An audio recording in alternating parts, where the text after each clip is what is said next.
बात करते हैं आज के टॉपिक की टाइटल की। नमस्कार, मेरा नाम है ललित दवानिया और मिश्रण में आज हम बात करेंगे मिक्सचर्स प्रॉब्लम को लेकर के। मिक्सचर प्रॉब्लम में आपका स्वागत है और मैं स्वागत करता हूं आज सभी का। तो सबसे पहले मिश्रण वाली बातों को समझने से पहले बता दूं, चैनल को लाइक शेयर सब्सक्राइब नहीं किया तो जल्दी से कर डालो, फिर बढ़ते हैं आगे। तो मिश्रण संबंधी समस्याओं को समझने के लिए आपने प्रीवियस सेशन में देखा होगा, मैंने आपको कैसे मिश्रण संबंधी समस्याएं बताई थी और आज उन्हीं मिश्रण संबंधी समस्याओं के आधार पर मैं आपको एलिगेशन रूल आज पढ़ाने वाला हूं। बहुत ही बढ़िया रूल है, बहुत ही बेहतरीन रूल है। आप इसका कहां कहां प्रयोग कर सकते हैं, कैसे कैसे सीख सकते हैं, वो सब डिटेल मैं आपको आज बताने वाला हूं। तो जल्दी से तैयार हो जाओ और शुरुआत करते हैं फिर एलिगेशन रूल की और देखते हैं कि आपको एलिगेशन से क्या फायदा मिलता है और कैसे आप एलिगेशन को करेक्ट कर पाते हैं और कैसे कवर कर पाते हैं। तो चलो शुरू करते हैं, सीधा सवाल पर लेकर चलूंगा, टाइम वेस्ट नहीं करूंगा। पहला सवाल है आपके सामने कि 15 रुपए प्रति किलोग्राम और 20 रुपए प्रति किलोग्राम वाली दालों को किस अनुपात में मिलाया जाए कि मिश्रण का मूल्य 16 रुपए 50 पैसे प्रति किलोग्राम हो जाए। अब ऐसे सवालों को करने के लिए आपके दिमाग में बड़े बड़े सवाल आते हैं, बड़े बड़े ख्याल आते हैं, कैसे करें, कैसे इसमें एक्स माने, कैसे वाई माने। तो इन सब चीजों का निवारण है एलिगेशन रूल। लेकिन एलिगेशन रूल लगाने से पहले कुछ कंडीशंस, कुछ शर्तें आपको पता होनी चाहिए कि आखिरकार एलिगेशन रूल कैसे इंप्लीमेंट होता है और कैसे ये काम करता है और कैसे आप चीजों को समझते हैं। तो चलिए एलिगेशन रूल में आपको बता देते हैं। पहला काम, सबसे पहली बेस्ड प्रॉपर्टी जो है इसकी वो है ये। पहले मैं आपको सारी प्रॉपर्टीज को क्लियर कर दूं। पहली प्रॉपर्टी क्या है? फर्स्ट प्रॉपर्टी है कि जो मात्राएं हैं, जो यहाँ पर मात्राएं दी हैं, वो सभी एक ही जैसी होनी चाहिए। जैसे यहां पर देख रहे हैं आप, यहां पर 15 रुपए प्रति किलो, 20 रुपए प्रति किलो, 16 रुपए प्रति किलो, यानी हर मात्रा क्या होनी चाहिए? एक ही क्वांटिटी में हो, या तो रुपए में हो, मीटर में हो, सेंटीमीटर में। कंडीशन नंबर 2, यहां पर क्या होगा? यहां आपको दो मात्राएं मिलेंगी जिनको मिलाया जाएगा, एक छोटी और एक बड़ी, और जो उन दोनों का मिश्रण करके कॉस्ट आएगी या जो भी क्वांटिटी आएगी वो हमेशा इन दोनों के मध्य में होगी। जो मिश्रण का वैल्यू होगा वो छोटी से तो बड़ा होगा और बड़ी से छोटा, इनके मिड में होगा, तो ही आप एलिगेशन लगा सकते हैं। अगर ऐसा है कि आप मिश्रण का मूल्य छोटी कीमत से छोटा है या बड़ी कीमत से बड़ा है तो आप एलिगेशन रूल कभी भी अप्लाई नहीं कर पाएंगे। ठीक, गुड इवनिंग ऐश्वर्या। ठीक है, दो चीज समझ में आई। तो कैसे अब एलिगेशन रूल काम कैसे करता है उसको भी समझ लो, फिर आपको मैं एग्जांपल के हेल्प से समझाऊंगा। तो सबसे पहले हम बात करते हैं लो क्वांटिटी या लो प्राइस, हाई प्राइस, बीच में होगा मिक्सचर। तो लो और हाई मिक्सचर ऐसे होता है। तो आप क्या करेंगे, इधर जो आप वैल्यू लिखेंगे ना, हाई और मिक्सचर दोनों का डिफरेंस, किसका डिफरेंस? हाई और मिक्सचर का। इधर क्या लिखेंगे? लो और मिक्सचर का डिफरेंस। तो आपको सिर्फ डिफरेंस ही लिखना, नेगेटिव नहीं आएगा यहाँ पर, याद रखिएगा। यहाँ आपको नेगेटिव नहीं मिलेगा, आपको पॉजिटिव ही लिखना है। और जो नीचे आपको क्वांटिटी प्राप्त होगी, क्वांटिटी 1, क्वांटिटी 2, तो ये क्वांटिटी होंगी, इनको आप सिंपलेस्ट फॉर्म में ले आएंगे और सिंपलेस्ट फॉर्म में ला करके ये कन्वर्ट हो जाएंगे रेशो, क्योंकि किसी भी भिन्न को सिंपलेस्ट फॉर्म में कन्वर्ट करने के बाद आपको अनुपात प्राप्त होता है और अनुपात ही आपसे पहले पूछा जाएगा। उसके बाद चीजों को बड़े क्वेश्चन बढ़ेंगे। तो पहले छोटा सा सवाल देखते हैं और इसके तहत आप क्वेश्चन को समझने की कोशिश करिएगा, ठीक है ना। तो पहला सवाल, गुड इवनिंग, कैसे हैं आप नगमा? तो सबसे पहले देखा लो प्राइस कितना था? 15 रुपए, तो मैंने यहाँ पर 15 रुपए लिख दिया। उसने कहा हाई, बड़ा प्राइस कितना? 20 रुपए, और जो कॉस्ट थी दोनों मिश्रण की वो कितनी थी? 16 रुपए 50 पैसे। तो सवाल ये है कि दोनों मिश्रण को किस अनुपात में, किस रेशो में मिलाया जाए कि जो कॉस्ट मिश्रण की बने वो इतनी बने। तो आपने क्या काम किया? आपने इसका डिफरेंस इसमें से यहां लिख दिया। तो 16.50 में से जब 15 घटाए तो 1.5 आपको मिल गया। ठीक है, आपने क्या काम किया? आपने 20 में से इसको हटाया, तो जब 20 में से निकाला 3.5 ये मिल गया। मैंने कहा इसका सिंपलेस्ट फॉर्म, तो क्या हो गया? जब 35 यहां लिख देता हूं, 3.5 को आपने 1.5 से डिवाइड किया तो ये सिंपलेस्ट फॉर्म बना 35/15। ये तो और भी कर सकते हैं 5 से, तो 5 दिया 15, 5 7 35, यानी 7 और 3। इसका मतलब क्या हुआ कि 15 रुपए किलो वाली मात्रा को 7 अनुपात में और 20 रुपए किलो वाली मात्रा को 3 अनुपात में मिलाया जाना चाहिए। Is it clear? बहुत ही सिंपल तरीके से आप इनको फाइंड आउट कर सकते हैं। ये यूपी टेट के लिए है, सुपर टेट के लिए है, एमपी टेट में मिश्रण नहीं आता है। ठीक है अच्छा जी, बात समझ में आ गई? कोई प्रॉब्लम तो नहीं। तो इस बात का हमेशा याद रखिएगा, घटाने के बाद जो लो के नीचे आएगा वो लो का अनुपात होगा, हाई के नीचे हाई का अनुपात होगा। और ये फिक्स नहीं है आपको लो पहले लिखना, हाई बाद में लिखना, इट्स योर चॉइस। आप हाई को पहले और लो को बाद में भी लिख सकते हैं, अनुपात हमेशा यही प्राप्त होगा, तो इससे कोई फर्क नहीं पड़ेगा। तो पहला सवाल आपकी समझ में अच्छी तरह से आया होगा, कैसे एलिगेशन लगाते हैं, क्या नियम है, क्या रूल है, ये आपको समझ में आया होगा। तो चलिए अब देखते हैं एक और सवाल और देखते हैं उस सवाल का जवाब आप मुझे क्या देते हैं। Is it clear? तो चलो एक और सवाल देखते हैं। हाँ, एमपी डेटा मिक्सचर का कंसेप्ट अभी तक तो लिखा नहीं है वहां पर मैं तो करा रहा हूं क्योंकि पता नहीं क्या 10 साल बाद पेपर हो रहा है, पता नहीं क्या आ जाए। चलो एक सवाल ये रहा, अब इसका आंसर आप निकालने की कोशिश करेंगे बड़े तरीके से। वह अनुपात ज्ञात करें जिसमें 7 रुपये 20 पैसे रुपए प्रति किलोग्राम दर वाले चावल को 5 रुपये 70 पैसे प्रति किलोग्राम वाले चावल में मिलाने पर मिश्रण का मूल्य 6 रुपये 30 पैसे प्रति किलोग्राम हो जाएगा। सेम सिचुएशन है। अब मैंने कहा ना, इससे कोई फर्क नहीं पड़ेगा कि आप पहले किसको लिखते, मैं दोनों से कराऊंगा।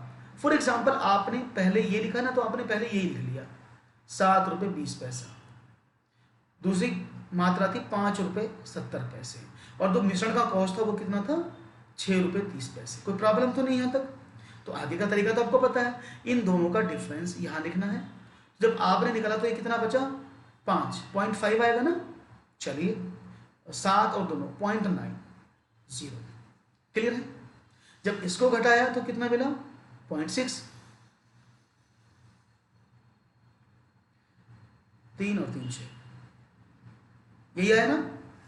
तो आपने क्या देखा, अब आपको 0.60 और 0.90 मिले। इसका मतलब कि अगर मैं इसको सिंपलेस्ट फॉर्म में लाऊं तो मैंने दशमलव से दशमलव हटाया, दोनों भाग के बाद दशमलव था, और 20 से डिवाइड कर दिया, तो 20 दिया 60, 30 से कर दो ना सीधा, 30 दूनी 60 और 30 दिया 90, तो 2:3 में आपको चीज प्राप्त हुई। इसका मतलब क्या है, इसका मतलब सिंपल सा है कि 7 रुपये 20 पैसे वाले चावल को 2 अनुपात में और 5 रुपये 70 पैसे वाले चावल को 3 अनुपात में मिलाने पर यह मिश्रण आ जाएगा। चलो इसको अपोजिट समझते हैं, ऐसा नहीं कि ये आपको ऐसे ही करना। फॉर एग्जाम्पल आपने यहाँ लिखा, पहले आपने 5 रुपये 70 पैसे लिख दिया, बाद में 7 रुपये 20 पैसे लिख दिया, और आपको यहाँ पर 6 रुपये 30 पैसा लिखना पड़ा। कोई प्रॉब्लम नहीं है, कोई इशू नहीं है। अगर आप ऐसे भी लिख देंगे तो पाप नहीं कर दिया आपने, काम वही करना है। आपने इसको इसमें से घटाया, तो जब इसमें से इसको घटाया तो you will get how much, that is 0.6। जब आपने इसमें से घटाया तो यू विल गेट 0.90। ठीक है, अब आपने हटाया इसको तो क्या बना, दशमलव से दशमलव हट गया, 30 से काटा, 30 दिया 90, 30 दूनी 60। अब आप क्या देख रहे हैं, देखो यहां पर भी देखना, 5 रुपये 70 पैसा जो नहीं कम क्वांटिटी थी उसका अनुपात यहाँ कितना था 3, और यहाँ पर 5 रुपये 70 पैसे कम क्वांटिटी है, इसका अनुपात यहाँ भी कितना है 3। तो बस आपको याद रखना है, कम वाली के नीचे कम का अनुपात और ज्यादा वाली के नीचे ज्यादा वाली का अनुपात आएगा, और जिसमें बोला गया उसी से लिखना है। तो पहले बड़ी वाली वैल्यू को लिखना, तो बड़ी वाली वैल्यू का अनुपात 2 है और छोटी वाली वैल्यू बाद में, छोटी वाली का अनुपात 3 है, 2:3, तब भी आंसर आएगा। आंसर आपका दोनों सिचुएशन में वही लिख लेगा, बस आपको ये याद रखना है कि कम वाले के नीचे कम वाले का अनुपात और ज्यादा वाले के नीचे ज्यादा वाले का अनुपात आएगा। होप सो क्लियर हो गया होगा, एक एक पॉइंट आपको क्लियर है। बढ़िया, एक और सवाल लिया जाए तो करेंगे उसको। चलो 1 मोर क्वेश्चन, और चाहूंगा उसका जवाब भी आप मुझे देंगे। चलिए रहा, 62 रुपए प्रति किलोग्राम वाली चाय को 72 रुपए प्रति किलोग्राम वाली चाय में किस अनुपात में मिलाया जाए कि मिश्रण का अनुपात 64 रुपए 50 पैसे प्रति किलोग्राम हो जाए। तो देखते हैं जवाब क्या मिलता है, और तेजी के साथ चाहूंगा जवाब एकदम स्पष्ट रूप से आप दें। 62 रुपए प्रति किलोग्राम वाली चाय को 72 रुपए प्रति किलोग्राम वाली चाय में किस रेशो में मिलाया जाए कि जो कॉस्ट ऑफ मिक्सचर है वो 64 रुपए 50 पैसे प्रति किलोग्राम हो जाए। तो देखते हैं इसमें क्या जवाब मिलता है आपका। तो तेजी से मैं देखूंगा आपका जवाब और जानना चाहूंगा कि आपका क्या जवाब इसके लिए मिलता है। तो देखते हैं इसका जवाब कैसे निकालेंगे आप। आपने कहा सर पहले तो 62 रुपए लिखा, तो आपने 62 लिख दिया, उसके बाद 72 लिखा था, कोई प्रॉब्लम नहीं। देखो ये भी रुपए में है, ये भी रुपए में और ये भी रुपए में, सारी क्वांटिटी तीनों एक जैसी होंगी तो ही आप एलिगेशन लगाएंगे। दूसरी बात, 62 से बड़ी है वैल्यू 64.5 और 72 से छोटी है, तो दोनों कॉस्ट जो मिक्सर की है वो दोनों के मिड में है, और जब दोनों के मिड में कॉस्ट होती है तो क्या समझ में आता है, सीधी सी बात समझ में आती है भैया कि बात एकदम सही है। लगा दो। अब देखो आपने इसमें से इसको घटाया तो कितना मिला 2.5, आपने इसमें से इसको घटाया तो कितना मिला 7.5, यही मिलेगा ना। अब क्या हुआ, अब दशमलव से दशमलव आपने हटा दिया, 25 से डिवाइड कर दिया, 25 तिया 75 और 25 से कम 25, तो क्या आंसर आया 3:1। बताओ कोई प्रॉब्लम हो तो बताओ भाई सवाल में।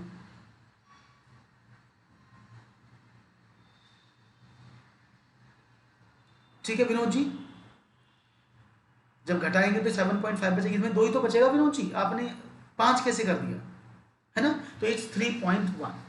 आसान लग रहा है, कोई प्रॉब्लम तो नहीं हो रही, किसी को भी प्रॉब्लम हो रही हो इतने खतरनाक सवाल देखने में लगते हैं लेकिन कितने आसानी से आप कर पा रहे हैं ये आप जानते हैं अच्छी तरह से, और इसी तरह से आपको सवालों को समझना है।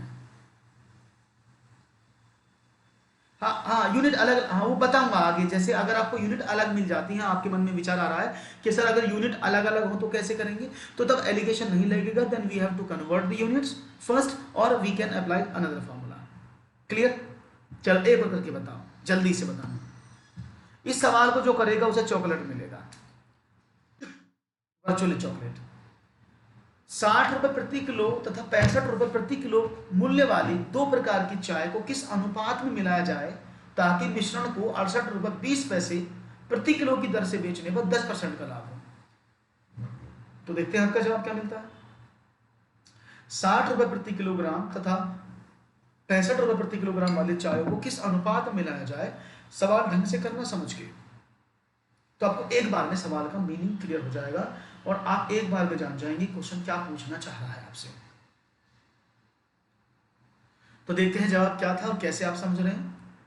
देखो 60 रुपए प्रति किलोग्राम तथा 65 रुपए प्रति किलोग्राम, तो 2 चाय दी है, ये भी रुपए ये भी रुपए ये भी रुपए, सब रुपए में दिए हैं। तो सबसे पहले लिखा आपने 60, 65 और मिक्सर की कॉस्ट 68 रुपए 20 पैसे। तो हम जनरली क्या करते हैं, हम जल्दबाजी में क्वेश्चन को ऐसे ही कर देते हैं, लेकिन प्रॉपर्टी तो आपको याद है ना कि भाई ये जो मिश्रण की कॉस्ट है वो हमेशा इन दोनों के मिड में होनी चाहिए। ये तो 68 65 से तो बड़ा हो गया, ये तो बाहर निकल गया, तो काम गड़बड़ है, कुछ प्रॉब्लम है। और प्रॉब्लम क्या है चलो उसको समझते हैं। क्योंकि इसमें एक स्टेटमेंट आगे जोड़ा गया था कि प्रति किलोग्राम दर से बेचने पर उसे 10% का लाभ भी हो, यानी इस वाली कॉस्ट में 10% का प्रॉफिट भी जुड़ा हुआ है। ठीक है, अब इस प्रॉफिट को कैसे कवर करें, तो एक बात और लिखना कि जो मिक्सचर की कॉस्ट होती है ना, कॉस्ट ऑफ द मिक्सचर, ये क्या होती है हमेशा नो प्रॉफिट और नो लॉस पर होती है, यानी इसमें कोई प्रॉफिट और कोई लॉस नहीं होता। यानी इसको आप कह सकते हैं दिस इज दी 100% कॉस्ट, क्योंकि जब कॉस्ट प्राइस होता है वो 100% होता है। अगर उसमें तो आप क्या करते हैं, प्रॉफिट के लिए उसमें ऐड कर देते हैं, लॉस होता है तो लॉस के लिए आप उसमें से घटा देते हैं, ऐसे तो करते हैं प्रॉफिट लॉस में। तो ये कॉस्ट जो है वो 100% होनी चाहिए, लेकिन वो तो कह रहा है इस पर 10% का लाभ। उसने क्या कहा, सर ये तो 110% बता रहा है आपको कि 110% का वैल्यू दिया है, जबकि आपको तो क्वेश्चन करने के लिए 100% का वैल्यू चाहिए। समझ रहे हैं ना, बात समझ में आ रही है कि जब भी मिक्सर की कॉस्ट आती है निकलकर जेन्युइन, वो नो प्रॉफिट नो लॉस पर होती है। दुकानदार फिर कितना प्रॉफिट लेता है वो उसने यहाँ लिख दिया और उसका प्राइस भी बता दिया कि 10% का प्रॉफिट लेने के बाद वो इसको इतने में बेचता है। इसका मतलब क्या है कि ये 100% की कॉस्ट यहाँ लिखनी चाहिए थी, उसने 110% की लिखी हुई है, क्योंकि 100% कॉस्ट प्लस 10% का प्रॉफिट, तो यानी 110% का उसने कॉस्ट लिया। यानी मतलब क्या है, मतलब ये है कि 110% का वैल्यू 68 रुपए 20 पैसे के बराबर है। आपको क्वेश्चन करने के लिए 100% का वैल्यू निकालना होगा। ठीक है, तो कैसे करें, 68.20 मल्टीप्लाई बाई 100/110। तो देखो कितना हो गया 6820/110, 0 से 0 कट गया और 11 छिक्का 66 और 11 दूनी 22, यानी एक्चुअल में जो मिश्रण की कॉस्ट थी वो 62 रुपए थी। 10% का लाभ लगाने के बाद वो इतनी ले रहा था। इज इट क्लियर, यहां तक कोई डाउट तो नहीं। तो मैं इसको हटा रहा हूं और क्वेश्चन को फिर से थोड़ा सा रेक्टिफाई कर रहा हूं। तो आपने क्या देखा, 110% का वैल्यू था 68.20, 100% का वैल्यू आपको निकालना होगा क्योंकि मिश्रण की cost no profit no loss पर चलती है। और ये मैंने आपको कैलकुलेट करके बता दिया अभी 62 रुपए। ठीक है, अब कैसे हुआ, तो क्वेश्चन क्या बना, 60 रुपए किलो वाली दाल थी, 65 रुपए किलो वाली दाल थी और उसका मिश्रण का कॉस्ट 62 रुपए था। इज इट क्लियर, ये 62 रुपये, आप देखो दोनों 60 से बड़ा है और 65 से कम है, कोई प्रॉब्लम नहीं। तो आपने क्या काम किया, अपना एलिगेशन लगा दिया, क्योंकि एलिगेशन तभी लगेगा जब उसकी कंडीशन सेटिस्फाई होंगी, अदरवाइज वो गलत दे देगा उत्तर। तो आपको पहले सारी कंडीशन को सेटिस्फाई करना है, देन आप अपने इसका उत्तर देंगे। तो ये बना 2, इसको देखा तो ये बना 3, यानी मतलब क्या हुआ कि 60 रुपए किलो वाली दाल को 3 अनुपात में और 65 रुपए किलो वाली दाल को 2 अनुपात में मिलाया जाए। Is it clear? कोई प्रॉब्लम तो नहीं किसी को? अब कोई प्रॉब्लम नहीं होनी चाहिए, मेरे हिसाब से तो क्लियर हो गया है। बहुत बढ़िया, क्लियर है? कोई प्रॉब्लम हो तो मुझे आप बता सकते हैं। चलिए, बढ़िया बढ़िया बढ़िया, वेरी गुड, बात समझ में आ गई। तो अब एक क्वेश्चन ऐसा मैं आपके लिए दे रहा हूं और मुझे उम्मीद है कि आप इस क्वेश्चन को मुझे जरूर करके बताएंगे। चलिए, ये रहा, सेम क्वेश्चन है, अब आपको मुझे इसका जवाब देना, क्योंकि एक तरह के 2 क्वेश्चन मैं साथ में लेकर चल रहा हूं जिससे कि प्रॉब्लम ना बने आपको। तो देखते हैं आपका जवाब क्या है। 9 रुपए प्रति किलोग्राम वाली चीनी को 27 किलो चीनी में, जिसकी कीमत 7 रुपए प्रति किलोग्राम है, कितनी मात्रा मिलाई जाए ताकि मिश्रण को 9 रुपए 24 पैसे प्रति किलोग्राम बेचने पर 10% का लाभ हो। क्लियर हो गया? Very good. तो चलो इसको देखते हैं, अब जवाब देखते हैं। अब ऐसे सवाल को क्या करते हैं, माना 10% पर बेची गई मात्रा बराबर x रुपए, 27 माइनस x से निकालोगे, फिर x से निकालोगे, दोनों को मैच करोगे, घटाओगे, जोड़ोगे, गुणा भाग करोगे। हाय तौबा, इतना सारा झमेला क्यों? जब हमारे पास एलिगेशन है तो, है ना, वी हैव एलिगेशन ना, तो हम क्यों ना एलिगेशन लगाएं और इसका आंसर पाएं। चलिए देखते हैं एलिगेशन रूल क्या मिलता है।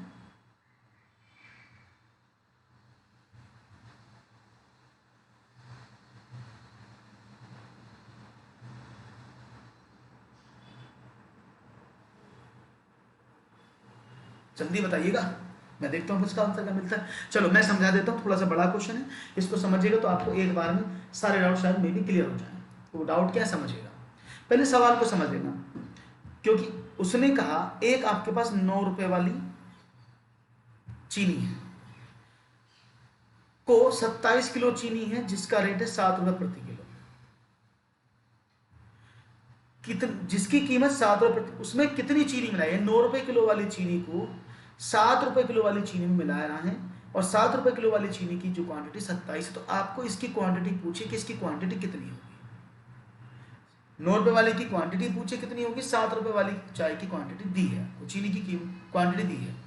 उसने कहा कितनी मात्रा मिलाई जाए कि मिश्रण को, अब मिश्रण को कितने पर बेचा हुआ जा रहा है, 9 रुपए 24 पैसे। अब देखो यहाँ पर फिर वही बात है, अगर मैं मिश्रण की बात कर रहा हूँ 9 रुपए 24 पैसा, तो ये तो बाहर निकल गया, 9 से बड़ा हो गया, 9 से बड़ा हो गया ना ये, तो ये तो गड़बड़ कर दी इसने। मैंने तो कहा था मिड में आना चाहिए, क्यों?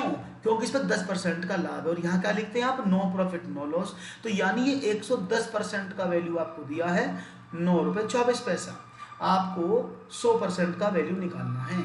तो 9.24 मल्टीप्लाई बाई 100 अपॉन 110, या आप कह सकते हैं 924 अपॉन 110, जीरो यहाँ लगाया, 11/88, 11×4 = 8.4, यानी उस मिश्रण की कॉस्ट 9 रुपए 24 पैसे नहीं थी, उस मिश्रण की कॉस्ट एक्चुअल में क्या थी, उस मिश्रण की कॉस्ट थी 8 रुपए 40 पैसे।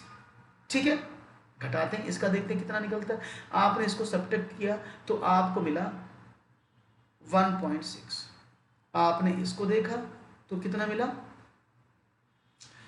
सॉरी माफ करिए 0.6, इसको कितना मिला, आपने कहा यहां से घटाया तो आपने कहा 1.4, तो ये क्वांटिटी आपको प्राप्त हुई। इसको अगर हटा दें तो ऐसे हट जाएगा, तो 3 से काटें, 3 से तो कटेगा नहीं, 2 से, 2 7 14 और 2 3 6, तो 7:3। अब सवाल क्या समझे कि 9 रुपए वाली जो चीनी थी वो 7 अनुपात में थी और 7 रुपए वाली चीनी 3 अनुपात में थी। हो गया सवाल। अब जब 7 रुपए वाली चीनी 3 अनुपात में थी तो उसकी क्वांटिटी तो 27 थी, यानी क्या समझे कि भैया 3 अनुपात का वैल्यू 27 के बराबर है, तो 1 अनुपात का वैल्यू कितना होगा, 27/3 नाम 27 9, तो 1 अनुपात का वैल्यू 9 किलो के बराबर है। तो भाई 7 अनुपात का वैल्यू कितना होगा, आपने इसमें 9 का मल्टीप्लाई कर दिया, 7 नाम 63, तो यानी 9 रुपए किलो वाली चीनी जो क्वांटिटी वो 63 होगी। कोई प्रॉब्लम? तो सवाल बेशक देखने में बड़े लग रहे हैं लेकिन इतने खतरनाक है नहीं, आप इनको इजीली हैंडल कर सकते हैं। Is it clear? नो तो अनुपात आया, नो अनुपात आया, इट्स रेशो। नो तो एक रेशो का वैल्यू आया, लेकिन जो 9 रुपए किलो वाली चीनी थी वो 7 थी, इसलिए आपने 9 में 7 का मल्टीप्लाई कर दिया और आपका सवाल आपके समक्ष प्रस्तुत हो गया। आसानी से आप समझ गए, कोई प्रॉब्लम नहीं है, समझदार हो गए अब आप। Very good. एक सवाल और दिया जाए, अब आप करेंगे। चलो, तो आप खुद से करना, कॉपी पेन लेकर बैठे हो साथ में ही, जो भी इसको रिकॉर्डेड सेशन को देख रहे होंगे और जो भी लाइव हैं वो सब लोग अपना कॉपी पेन साथ में लेकर बैठो, देन स्टार्ट करेंगे। ओके, एक और सवाल, चलिए देखते हैं। रहा बहुत सिंपल सवाल है। यदि एक बहुत सिंपल सवाल दे रहा हूं, यदि एक कक्षा में छात्रों की औसत आयु 15.8 वर्ष है, जिसमें लड़कों की औसत आयु 16.4 वर्ष है तथा लड़कियों की औसत आयु 15.4 वर्ष है, तो लड़कों की संख्या और लड़कियों की संख्या का अनुपात क्या होगा? तो ये सवाल कई जगह लगेंगे। देखो, अब लाभ हानि में लग रहा था, अब ये लड़कियों की औसत आयु में लग गया, आयु में भी आ गया। तो ये सवाल बस आपको चेक करना है, बहुत सारे बड़े बड़े सवालों का हल चुटकियों में देने वाला है। तो देखते हैं आपका जवाब क्या मिलता है। लेट्स सी क्या जवाब मिलेगा मुझे। यदि एक कक्षा में छात्रों की औसत आयु आपके सामने लिखी है और लैपटॉप भी डिस्चार्ज का संकेत मुझे कर रहा है, चलिए कोई नहीं, लैपटॉप को भी स्टार्ट कर लेते हैं और आपसे भी बात करते रहेंगे साथ साथ में।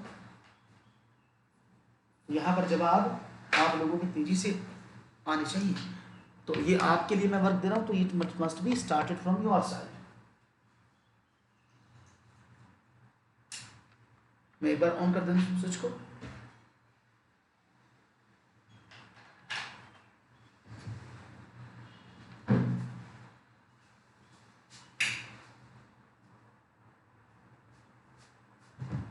ओके, हाँ जी, समझते हैं सवाल क्या था। देखो, एक कक्षा में छात्रों की औसत आयु, देखो छात्र में क्या हो गए, गर्ल्स भी हो गई और बॉयज भी हो गए, दोनों आ गए, तो ये तो एवरेज एज आ गई दोनों की मिला करके। उसने कहा जिसमें लड़कों की औसत आयु, पहले मैंने बॉयज की आयु लिखी, बॉयज की, और ये होगी गर्ल्स की। आपने कहा बॉयज की तो 16.4 है और गर्ल्स की 15.4 है। उसने कहा इन दोनों की औसत आयु 15.8 है। Is it clear?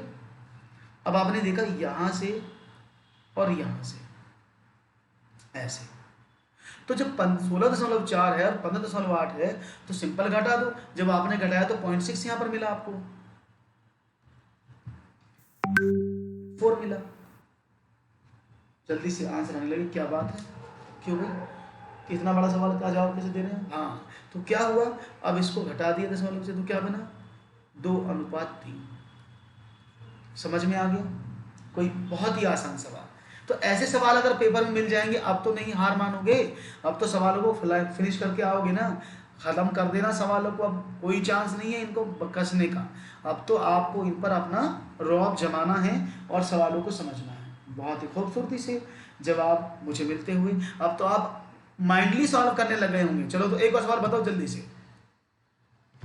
एक व्यक्ति के पास 50 किलोग्राम चावल है, जिसका एक हिस्सा, ऐसे सवालों को अब तक कैसे करते हो, माना हाँ 10% लाभ पर बेचा गया हिस्सा बराबर x, और तो हानि पर कितना बेचा, तो 50 माइनस का x। अब आप इसका 10% निकालेंगे, इसका 5% निकालेंगे, देन क्वेश्चन को करेंगे, जो आपके लिए बहुत टिपिकल होगा और जो आपको बहुत समय लेगा। अब देखते कैसे करते हैं। जब परसेंटेज में लाभ हानि होती है दोस्तों, तो आप सीधा ऐसे करते हैं, 10 ये, 5 ये, 7 ये। तो क्वेश्चन में कैसे पता लगा कि ये 5% का लाभ है, यही 10% का लाभ है, यही 5-7% की हानि है? आपको पता ही नहीं है कौन सा लाभ है कौन सी हानि है। तो जब प्रतिशत में लाभ हानि दिए जाते हैं, तो हम क्या, मैंने बताया था कि 100% से आप कैलकुलेट करेंगे। 100% के ऊपर लाभ है तो प्लस होता है और हानि तो माइनस होता है। तो क्वेश्चन क्या बना, अगर मैं 10% लाभ की यहाँ पर बात करता हूँ, समझिएगा, अगर मैं 10% की लाभ की बात करता हूँ, 5% हानि की बात करता हूँ, तो ये वैल्यू कितनी होगी, 110, ये कितनी होगी, 95। Is it clear? क्योंकि ये हानि है और ये लाभ है, तो लाभ जुड़ता है और हानि घटती है। उसने कहा पूरे उसे 7% का लाभ हुआ, तो ऑन एन एवरेज उसे 107% मिला। अब सवाल कर लो, इसमें से इसको घटाया, इसमें से इसको घटाया, तो इसको घटाया तो कितना आया, आपने कहा 3 आया। इसको इसमें से घटाया तो कितना आया, 12 आया। तो 3 चौके 12 1, 4 अनुपात 1, यानी जो 10% पर लाभ पर बेची गई मात्रा थी वो 4 अनुपात में थी, और जो 5% हानि पर मात्रा बेची गई वो 1 अनुपात में थी, 4:1 में। ठीक है, तो अब 4:1 आपको पता लग गया। तो आपने क्या देखा भाई, आपके पास 50 किलोग्राम मात्रा थी, आपने उसको 4:1 में बांट दिया, तो कैसे निकाला, टोटल 5 हुआ ना, तो 5 अनुपात का वैल्यू 50 के बराबर, 1 अनुपात का वैल्यू 10 के बराबर।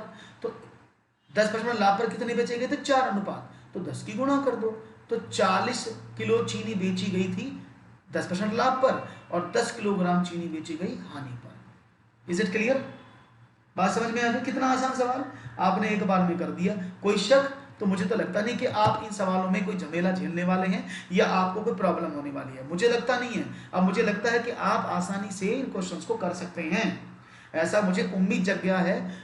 तो बहुत ही बढ़िया तरीके से आप जवाब देते हैं, तो that's great and nice of you कि आप इसका जवाब बहुत अच्छे से देते हैं। तो ऐसे ही जवाब देते रहिएगा, ऐसे ही आगे बढ़ते रहिएगा। अब ये सिलसिला जारी रहेगा, आगे वाली सीरीज में आगे मैं और सवाल लेकर आऊँगा इससे रिलेटेड। तो अगर चैनल आपको अच्छा लगा हो, वीडियो अच्छा लगा हो, तो कंजूसी मत करो, लाइक शेयर सब्सक्राइब मारो, कंसेप्ट क्लियर हो गया होगा आपका। तो और इसे आगे बढ़ाओ, दोस्तों के पास ले जाओ, जिससे कि उनको भी ऐसी वीडियोस मिलने का मौका मिले। तो मैं उम्मीद करता हूँ आपको वीडियो पसंद आया होगा, तो आज ही लाइक शेयर सब्सक्राइब जल्दी से ठोको।